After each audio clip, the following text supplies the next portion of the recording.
কোরবানি সম্পর্কে সংক্ষিপ্ত আলোচনা করব ইনশাআল্লাহ। জিলহজ মাস আমাদের সামনে আগত।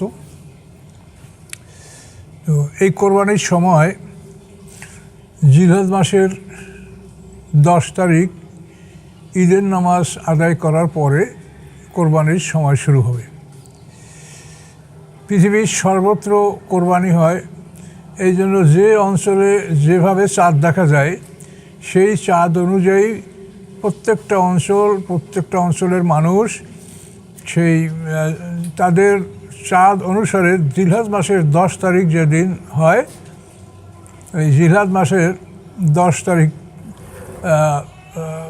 ঈদের নামাজের পরে, ঈদের নামাজের আগে কোরবানি করা বৈধ নয়। আল্লাহ রসুল এরকম আদেশ, যারা ঈদের নামাজ পড়ার আগেই কোরবানি করেছে, আল্লাহ রসুল তাদেরকে বলে তোমরা আবার কোরবানি করো। তবে যদি এমন কোনো অঞ্চল থাকে যেখানে ঈদের নামাজ জুমার নামাজ হয় না, তো সে সমস্ত অঞ্চলের লোক সবুজ সাদেকের পরে মানে ভোরে আর কি ঈদের নামাজের পূর্ব মুহূর্তেও তারা কোরবানি করতে পারবে, এমন অঞ্চল যদি হয় যেখানে ঈদের নামাজ বা জুমার নামাজ হয় না। এরকম অঞ্চল এখন পৃথিবীতে নাই বললেই চলে। তারপরও কোনো ট্রাইব বা উপজাতি এরকম থাকতে পারে পৃথিবীতে, আল্লাহ ভালো জানেন। তো আমাদের স্বাভাবিক কথা হলো যে ঈদের নামাজ আমরা আদায় করব। ফাসল্লি লিরাব্বিকা ওয়ানহার, আল্লাহ বলছেন যে আল্লাহর উদ্দেশ্যে তোমরা সালাত কায়েম করো এবং কোরবানি করো।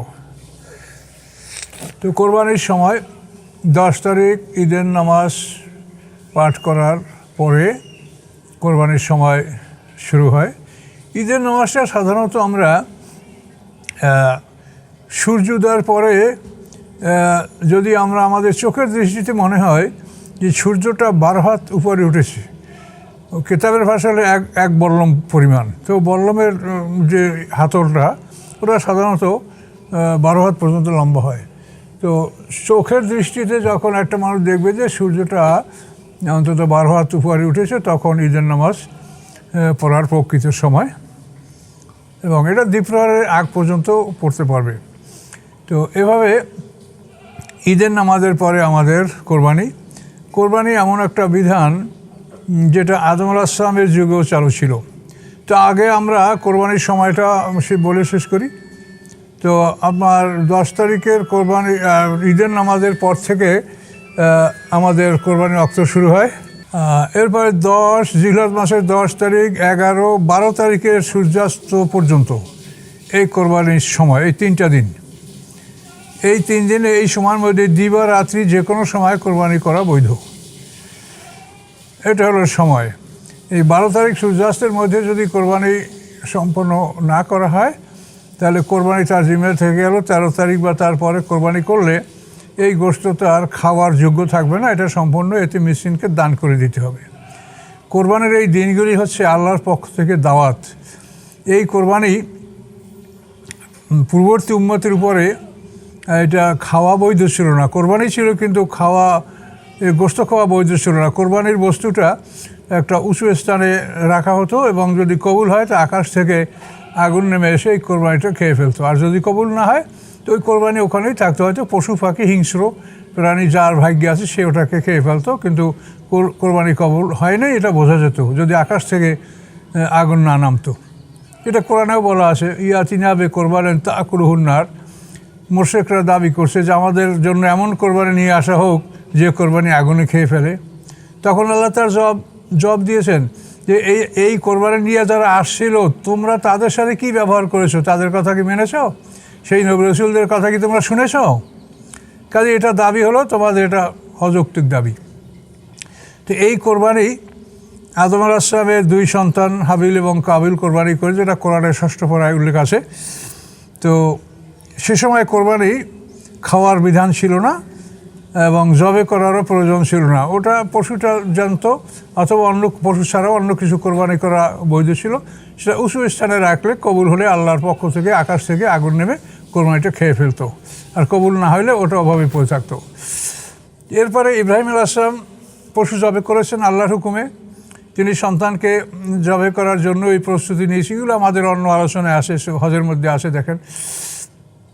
তো ইব্রাহিম আলাইহিস সালাম থেকে সাধারণত আমরা এই কোরবানির গোশত খাওয়ার বিধান আমরা লাভ করেছি।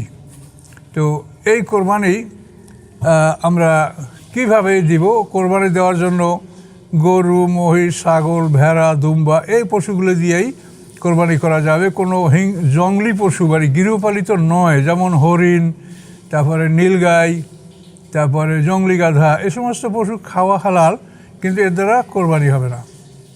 যা আল্লাহ কোরআন পাকে এটা নির্ধারিত করে দিয়েছেন যে গৃহপালিত পশু এর থেকে কোরবানি দিতে হবে। এখন এই কোরবানি আপনি যদি ছাগল, ভেড়া, দুম্বা এগুলি দেন তাহলে এগুলোর বয়স হইতে হবে 1 বছর, এবং বকরা বকরি এর কোনো সমস্যা নাই। আর যদি গরু কোরবানি দেওয়া হয় তা সেটা অন্তত 2 বছর বয়স হতে হবে, এর কম বয়স যেন না হয়। এরে বকন, এতে কোনো সমস্যা নেই। এখন এই কোরবানি ছাগল, ভেড়া, দুম্বা তো একজনেই দিতে হবে। এখন গরুর ব্যাপারে বলা হচ্ছে যে গরুর 7 ভাগে কোরবানি দেওয়ার বিধান আছে, এবং এটা সমাজে বহুদিন থেকে প্রচলিত আছে। তো এই 7 ভাগে কোরবানি দেওয়ার ব্যাপারে আমাদের সন্দেহের কোনো কারণ নাই। এটা আল্লাহ রসুল দিয়েছেন কিনা এরকম কোনো প্রমাণ নাই। সাহাবায়ে কেরামরা এভাবে কোরবানি করেছেন। তো আল্লাহ রসুল তো এরকম কোরবানি করবেন কেন? তিনি তো যখনই একটা কাজ করেছেন কোরবানি, হজের সময় তিনি বিদায় হজের সময় তার সাথে 100 উট কোরবানি ছিল, তিনি 100 উট কোরবানি করেছেন।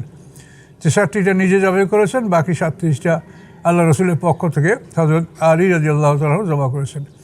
আবার হুদায়বিয়ার সন্ধির সময় হুদায়বিয়ার উদ্দেশ্যে যখন আল্লাহ রসুল উমরা করার জন্য মক্কা রওনা করে হুদায়বিয়া উপনীত হয়েছিলেন, এই সময়টায় আল্লাহ রসুল তার সাথে 70টা কোরবানির উট ছিল। তো এখন অনেকে মনে করেন যে আমরা সফরে থাকলে তখন 7 ভাগে কোরবানি দেওয়া যাবে, কিন্তু মুকিম যদি বাড়ি থাকে তাহলে সে একাই একটা কোরবানি দিতে হবে, এটা অনেকে বলেন। এবং এই কথাটা মানে যুক্তি প্রমাণে এটা টিকে না। তার কারণ মুসাফিরের জন্য কোরবানি ওয়াজিব নয়। আমরা হাজিরা হজ করার সময় যে আমরা কোরবানি করি, এটা কিন্তু আমাদের ওয়াজিব কোরবানি নয়। এই কোরবানিটা হলো কিরান এবং তামাত্তু, এই দুইটার যে কোনো একটা নিয়াত করার কারণে, যেহেতু এই দুইটার মধ্যে কিরান তামাত্তু, এখানে হজ আর উমরা একসঙ্গে নিয়াত করা হচ্ছে, এই জন্য এই কোরবানির বিধান রাখা হয়েছে, ক্ষতিপূরণ। এবং কোরবানি না দিতে পারলে 3টা রোজা হজের মধ্যে, 7টা রোজা হজের পরে, এটা সব কোরআনে উল্লেখ আছে। মানে সিয়াম ও সালাসাতা আইয়ামিন ফিল হজ আর সাবাতিন ইযা রাজাতুম, এগুলো সবই কোরআনে বলা আছে। তো এখন মুসাফিরের জন্য কোরবানি ওয়াজিব না। এই জন্য আমরা হজে যে কোরবানি করি এটা হলো দমে শুকুর বা আমাদের মানে ক্ষতিপূরণ, যেহেতু আমরা উমরা এবং হজ দুটোর একসঙ্গে নিয়াত করেছি, এটার জন্য। তো মুসাফিরের উপরে কোরবানি ওয়াজিব না। কাজেই মুসাফির কোরবানি করলে তারা 7 ভাগে করতে পারবে, এ কথা তো বৈধ না। মুসাফিরের তো কোরবানি ওয়াজিব না। তারপরে আল্লাহ রসুলের জীবনে যদি এটা দেখতে যান, এটা তো কোনো রকম প্রমাণ হবে না, যেহেতু আল্লাহ রসুল তো ভাগে কোরবানি করার প্রশ্নই আসে না। এবং আল্লাহ রসুল কোনোদিন হজের মৌসুমে সফর করেন নেই। তার কারণ জিলকাজ, জিলহজ, মুহররম, এই 3 মাস তো হারাম। এরপরে আর 1 মাস হারাম, সেটা হলো রজব। তো জিলকাজ, জিলহজ, মুহররম আর রজব, এই 4 মাস হলো মুহররম মাস, যেটা আল্লাহ তাআলা পৃথিবী সৃষ্টি করার দিনই এই 4টা মাস হারাম ঘোষণা করছেন, এটা কোরআনে বলা আছে। তো এই জন্য আল্লাহর রসুল কখনোই জিলহজ মাসে সফর করেন নাই। কিন্তু হুদায়বিয়ার ব্যাপারে মানে ওই সময় যে আল্লাহ রসুল উমরা করার জন্য মক্কার উদ্দেশ্যে রওনা করেছিলেন, হুদায়বিয়া প্রান্তরে তিনি বাধাগ্রস্ত হন, এবং ওই সময় আল্লাহ রসুল জিলকাদ মাসে সফরটা শুরু করেছিলেন মক্কার উদ্দেশ্যে, উমরা করার উদ্দেশ্যে। কিন্তু ওখান থেকে ফেরার পথে আল্লাহ রসুল জিলহজ মাসে পথে ছিলেন, এবং জিলহজ মাসের কিছু অংশটা পথে কাটিছে, এবং বাকি অংশটা জিলহজ মাসের মদিনায় পার হয়েছে। এরপরই মুহররম মাসে আল্লাহ রসুল খয়বরের যুদ্ধ করেছেন।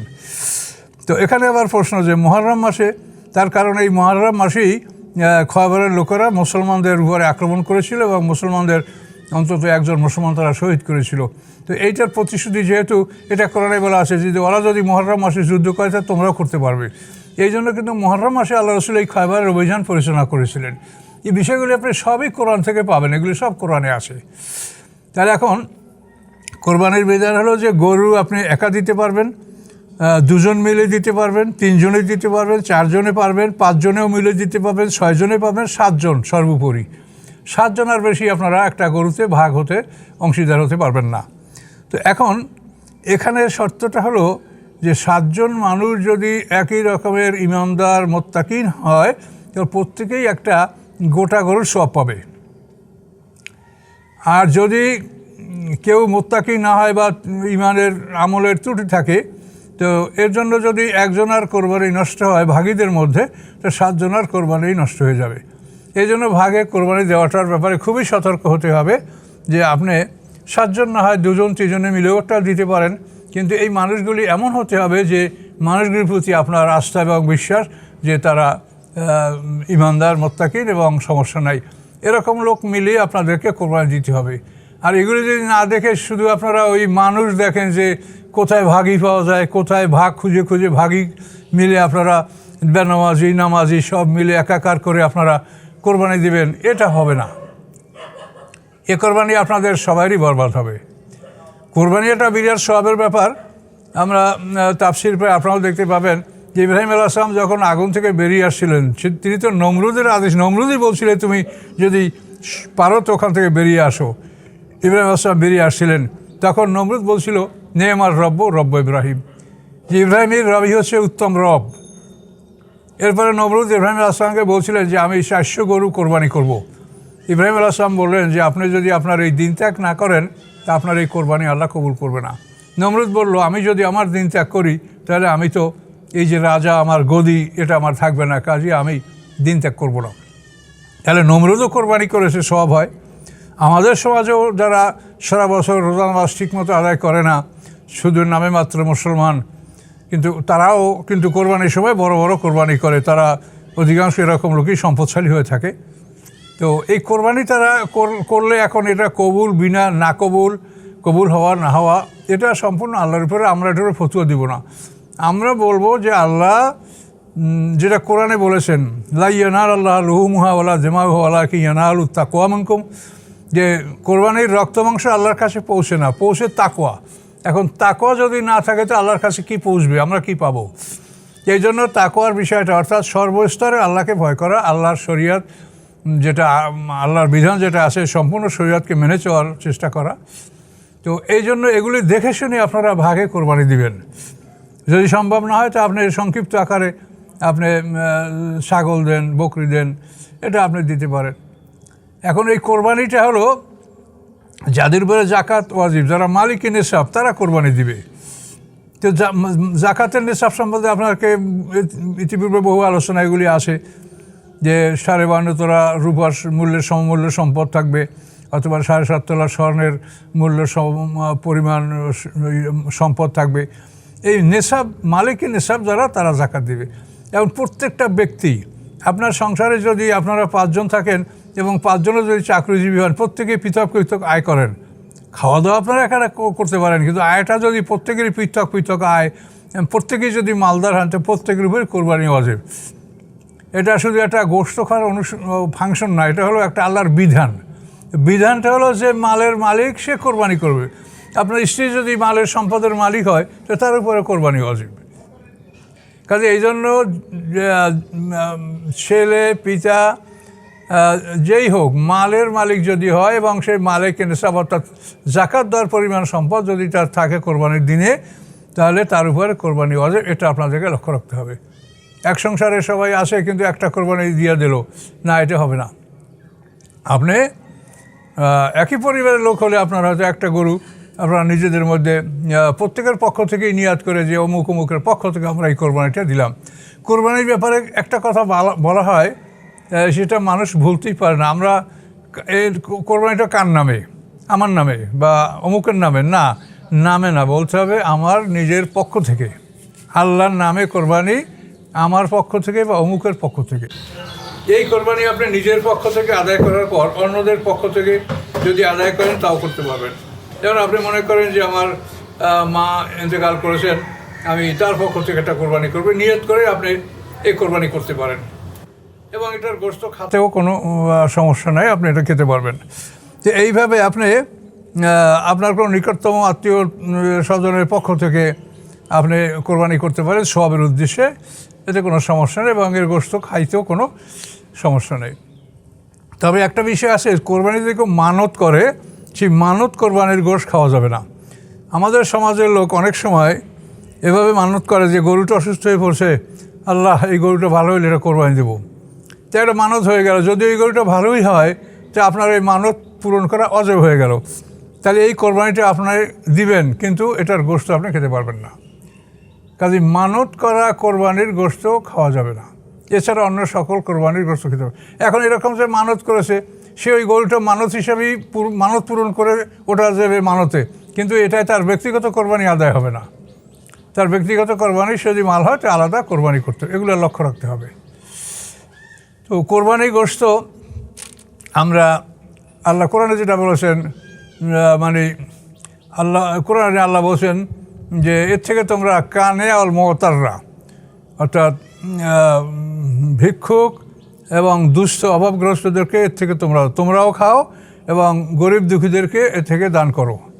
এই কানে শব্দের অর্থ এটা তাফসীর করতে গিয়ে অনেকে করেছেন যে যারা তুষ্ট, অর্থাৎ যারা চায় না, যারা মানে আপনাকে মানে ভিক্ষুকের মতো চায় না, এরা কানে তুষ্ট। তো এখানে কানে শব্দের অর্থ যেমন তুষ্ট, আবার এটাকে অনেকে যেমন মারমারিক পিকথাল, ইনি লিখছেন বেকার ভিক্ষুক। তো এখন অভাবগ্রস্ত, ধনী, দরিদ্র, ফকির, মিসকিন আপনি সবাইকে এর থেকে খাওয়াবেন এবং কী পরিমাণে দান করবেন এটার কোনো পরিমাণ উল্লেখ নাই। কাজে এই জন্য আপনি কোনো পরিমাণ নির্ধারণ করবেন না যে 3/1 ভাগ করে তাদেরকে দিয়ে দিতে হবে, এটা না। আপনি দিবেন, যদি আপনার পক্ষে সম্ভব হয় 3/1 বেশি দান করেন, আর যদি সম্ভব না হয় তো কম দান করেন, কিন্তু আপনাকে কিছু না কিছু দান করতে হবে, যেহেতু এটা আল্লাহর কোরআনের আদেশ। তো এই জন্য এই দানের ক্ষেত্রে আপনারা কোরবানি ভাগাভাগি করবেন না। আমাদের তো আল্লাহর মাঝে বয়স হয়েছে, আমি 80 পার করেছি, 80 বেশি হয়তো 81-82 আমার বয়স হবে। তো আমরা ছোটোবেলায় এরকম দেখেছি যে মানুষের মধ্যে শিক্ষার অভাব ছিল। তারা ওই যে মৌলভী সাহেব, যে ইমাম সাহেব গরু জবা করতো, তাকে ওই গরুর মাথাটা এটা ইমাম সাহেবকে দিয়ে দিত কোরবানির। আবার আমি এটাও দেখেছি 7 ভাগে কোরবানি দিয়া গরুটাকে তারা, মাংসটাকে তারা 8 ভাগ করলো। 8 ভাগ করে 7 ভাগ 7 জনে ওখান থেকে নিয়ে গেল, আর 1 ভাগ ওখানে থাকলো ফকির মিসকিনকে দেওয়ার জন্য। এগুলি সম্পূর্ণ কোরবানি বরবাদ। এখন আল্লাহ জানেন তাদের জ্ঞানের অভাবে এটা করলে আল্লাহ ক্ষমা করবেন কি কবুল করবেন সেটা আল্লাহ জানে, কিন্তু আইনে বলে এ কোরবানি হবে না। আপনি গরু যদি জবা করতে না পারেন, গোশতের বানাতে আপনি না পারেন, সেজন্য আপনি লেবার নেবেন, কাজের লোক নেবেন, আপনি তার মজুরি দিবেন। আপনি নিজে যদি নিজের কোরবানি জবা করতে পারেন এটা সবচেয়ে উত্তম। যদি না পারেন তো যাকে দিয়ে করাবেন তাকে উপযুক্ত মজুরি দিবেন। কাজেই এই কোরবানির পশুর গোশত থেকে আপনি কাউকে কোনো মজুরি দিলে তাহলে আপনার কোরবানি বরবাদ হয়ে যাবে। এই জন্য উপযুক্ত মজুরি দেবেন। এরপর তাদেরকে গোশত দান করা সেটা হলো আলাদা ব্যাপার, সেটা আপনার এবং তার উভয়েরই মন থাকতে হবে। যে কাজ করবে সেও মনে করবে যে আমি কাজের বিনিময়ে মজুরি পাবো, গোশত না। আর আপনিও তাকে মজুরি, এর পরেও যদি আপনি গোশত দিতে চান সেটা আল্লাহর রাস্তায় সেটা আপনি দিতে পারেন, সেটাও নিষেধ না, তবে এ ব্যাপারে সতর্ক হতে হবে। তো এভাবে কোরবানির বিষয়গুলি আমাদের জানতে হবে এবং এভাবে সতর্কতার সহিত এই কাজ আমাদের করতে হবে। সম্মানিত শুধু পশুর ব্যাপারে একটা জিনিস লক্ষ্য রাখতে হবে যে অতি দুর্বল পশু দ্বারা কোরবানি হবে না। আল্লাহ রাসূল বলছেন সাম্মিনু দয়াকুম ফাইন্না আলা সিরাতে মাতায়াকুম। তো এই পশুকে তোমরা মোটা তাজা পশু দেখে তোমরা কোরবানি করবে এবং এটা তোমাদের জন্য পরকালে বাহন হিসাবে হতে পারে, এটা এভাবে বলা আছে আল্লাহ রাসূলের হাদিসে।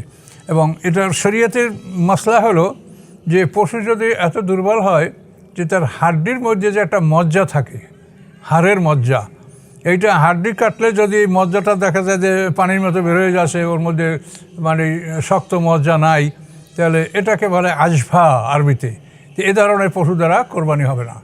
কাজে এটাকে লক্ষ্য রাখতে হবে, পশু হতে হবে সুন্দর এবং ত্রুটিমুক্ত, যেমন লেজ কাটা, কান কাটা, অধিকাংশ দাঁত নাই বা চোখে দেখে না, এই ধরনের পশু দ্বারা কোরবানি হবে না। দেখেন দাঁত তো মানুষ খায় না, কিন্তু তারপর অধিকাংশ দাঁত না থাকলে সে পশু দ্বারা কোরবানি হবে না। কাজে এই জন্য পশুর ক্ষেত্রেও আপনি মানে সুন্দর পশু, নিখুঁত, যার কোনো ত্রুটি নাই, এমন পশু দ্বারা আপনি কোরবানি করবেন। তারপরে যদি এমন কিছু হয় যে একটা লেজে একটু সম্ভাবনা আছে, তো এটা সাধারণত লেজে যদি 3 ভাগের 2 ভাগের বেশি থাকতে হবে, 3 ভাগের 2 ভাগ এর চাইতে আরও বেশি, অর্থাৎ 4 ভাগের 3 ভাগ অন্তত থাকতে হবে লেজ। দাঁতও এরকম অধিকাংশ দাঁত থাকতে হবে। তো এইরকম দাঁত এবং লেজ, এই লেজ কাটা হলে সামান্য কাটা থাকলে সমস্যা নাই, কিন্তু অধিক পরিমাণে 3 ভাগের 1 ভাগের চাইতেও যদি বেশি লেজ কাটা হয় তাহলে তার দ্বারা কোরবানি হবে না। তবে এগুলির ব্যাপারে সতর্কতা অবলম্বন করে আপনি 3 ভাগের 1 ভাগের চাইতেও আরও বেশি যাতে লেজ আসে এটা যদি প্রমাণ হয় তা কোরবানি এটা হতে পারবে। এভাবে আপনি নিখুঁত পশু দ্বারা কোরবানি দেওয়ার কথা চিন্তা করবেন। তো এখন শিং মানুষ খায় না, তারপরও শিংটা যদি ভাঙা থাকে কোনো গরুর, তো সেটা দেখতে হবে যে মাথার যে একটা সমতল অবস্থা আছে, এই সমতল অবস্থা পর্যন্ত যদি শিং ভাঙা থাকে তা কোরবানি হবে। আর শিংটা যদি ওটা যে মাথার ভিতরে হাড্ডির মধ্যে যেখানে যে উৎপত্তি স্থল শিংয়ের, যেটা ওই উৎপত্তি স্থল থেকে যদি শিংটা উপরে যায় তাহলে কিন্তু সেই শিং ভাঙা গরুর দ্বারা কোরবানি হবে না। কথাটা আমি বুঝাতে পারছি কিনা?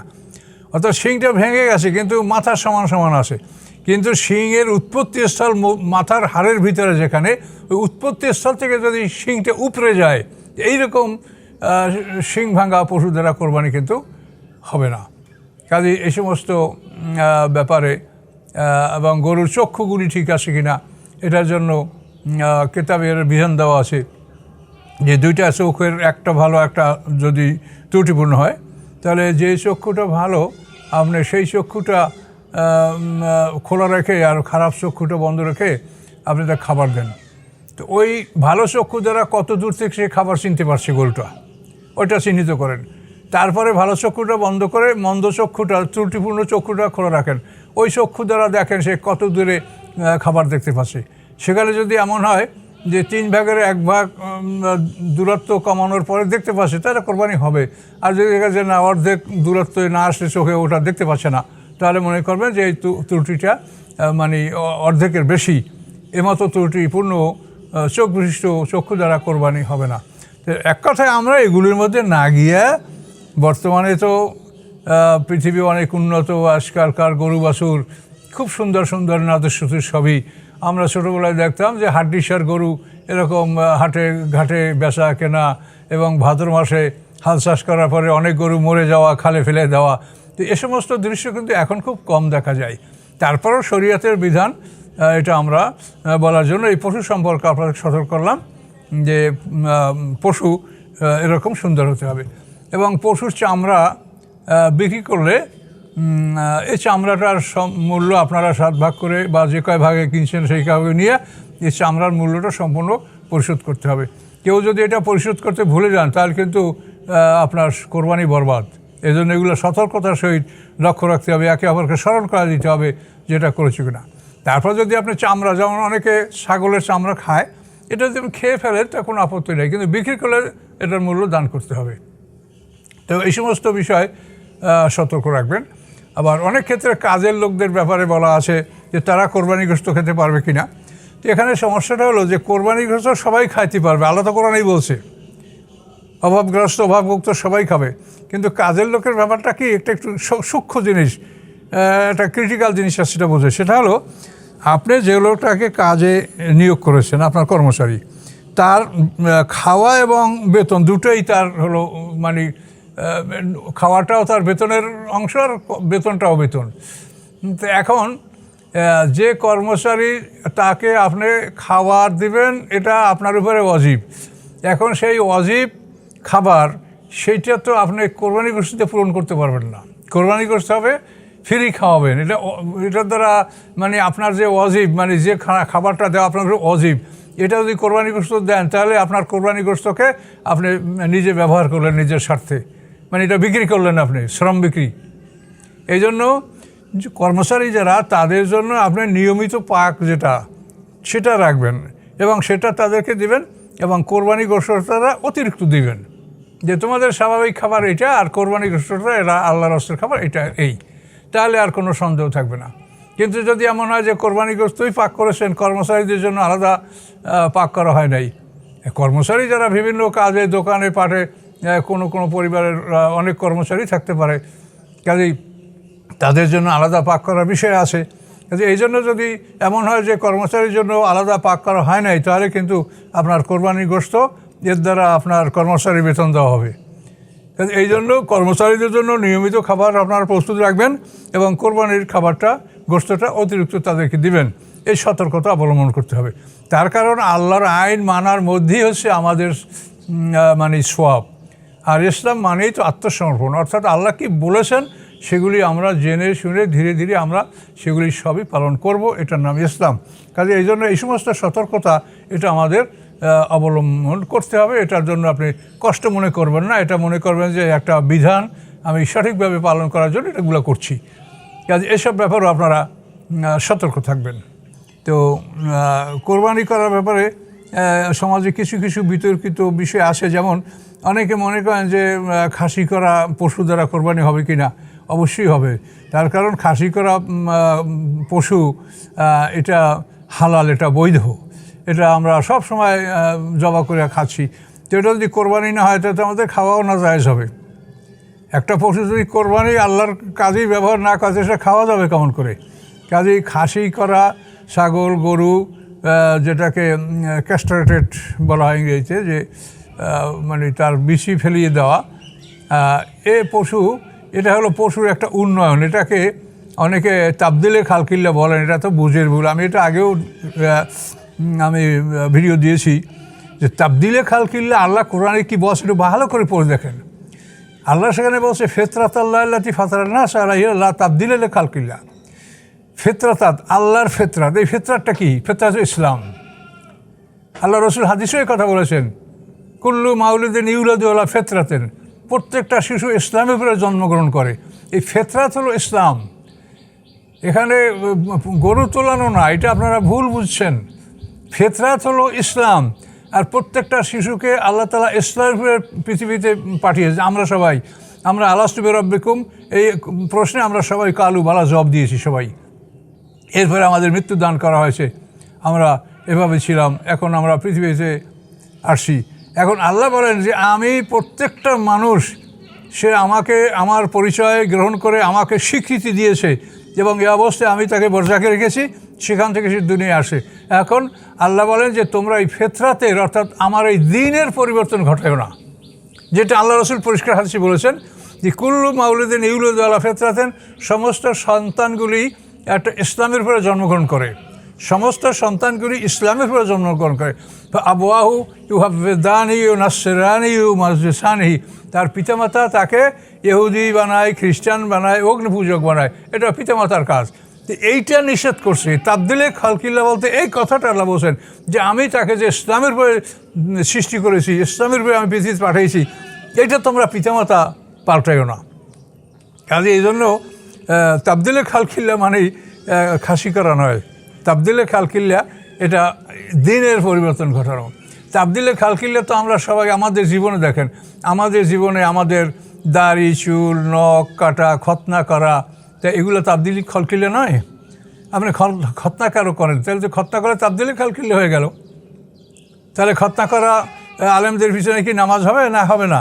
কাজে এই সমস্ত ব্যাপারে আপনারা চিন্তা ভাবনা করে সার্বিক বিষয়গুলি দেখে শুনে আপনারা কথা বলবেন। কাজে তাবদিলে খালকিল্লা মানে খাসি করা বা নিষেধ করা হয়েছে, এটা হাদিসে আছে, কিন্তু হাদিসে থাকলেই হবে না, কোরআনের মর্ম কথাটা আপনাকে বুঝতে হবে। যেখানে আল্লাহ তাআলা তাবদিলে খালকিল্লা বলতে বুঝিয়েছেন যে আল্লাহর যে ফেতরাত, যে ইসলাম, এই ইসলামের প্রত্যেকটা মানুষ সৃষ্টি করেছে, পিতামাতা তাকে ইহুদি খ্রিস্টান মজুসি বানায়, এইটা যেন না করা হয়, এইটা হলো তাবদিলে খালকিল্লা। কাজেই পশুর পরিবর্তন ঘটা, মানুষ সৌন্দর্য অবলম্বন করা। একটা মানুষ যদি তাবদিলে খালকিল্লা না খায়, তার সৃষ্টিগতভাবে একটা মানুষের দাড়ি চুল গোপ নখ যেটা বাড়বে, তো এটা যদি তাবদিলে খালকি, এটা কাটলে তাবদিলে খালকি যদি হয়, তাহলে কি মানুষের আকৃতি থাকবে না আকৃতিটা পশুর মতো হবে বলেন তো? কাজে এই জন্য এটা বুঝতে হবে যে তাবদিলে খালকিল্লা বলতে আল্লাহ কি বুঝাইছেন। তো এইভাবে আরও অনেক প্রশ্ন আছে, এটা আপনারা আলেমদের কাছ থেকে জেনে নেবেন। কোরবানির গোশত আপনি ফ্রিজে রেখে খেতে পারবেন কিনা, এটা সম্বন্ধে প্রশ্ন আসে। তো অবশ্যই পারবেন, তার কারণ আপনার যেটা দায়িত্ব, আপনি নিজে 13 তারিখ পর্যন্ত হলো আইয়ামে তাশরিক। তো এই আপনি কোরবানি নগদ পাক করে খাবেন, তারপর বাসি করে খাবেন, তারপর যদি উদ্বৃত্ত থাকে সেটা আপনি ফ্রিজে রেখে খান, যেভাবে খান, এটা কোনো আপত্তি নেই। কিন্তু আল্লাহ যেভাবে বলছে যে সেগুলি যেন মানে পর্যায়ক্রমে সেগুলি যেন দান করার বিষয়টা এটা যেন ঠিক থাকে। তো এইভাবেই আমরা কোরবানি পালন করব এবং সময়ের দিকে আমরা লক্ষ্য করব। এবং আমরা আগেই বলেছি যে জিলহজ মাসের 9 তারিখ থেকে 9 থেকে ফজর থেকে 13 থেকে আসর পর্যন্ত তাকবীরে তাশরিক এটা পড়তে হয়।